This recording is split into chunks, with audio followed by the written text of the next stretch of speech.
So in chapter 14, we learn that it's the Sabbath. That's a key. And Jesus has been invited to the home of a prominent religious leader for a meal.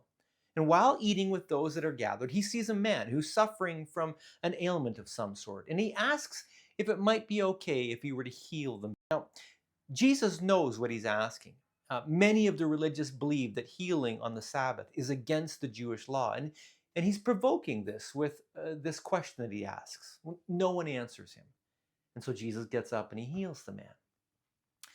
But their non answer has alerted him that something is askew, that their hearts and their minds don't rightly understand exactly what it is that the Father cares about.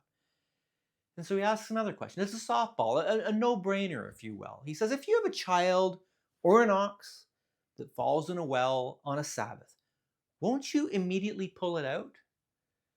But again, nothing is said.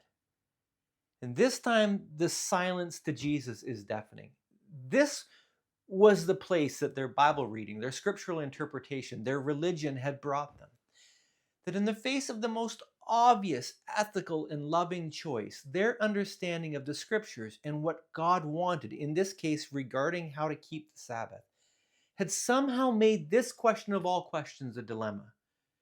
Do we rescue a child from their imminent drowning in a watery grave, or do we not because we have come to believe something about the Sabbath?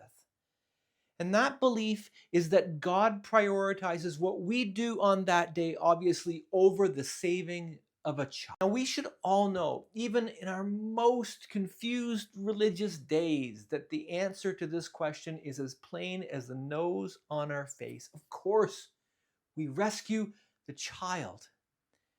But such was the knot that their interpretations of the scripture had now tied around them.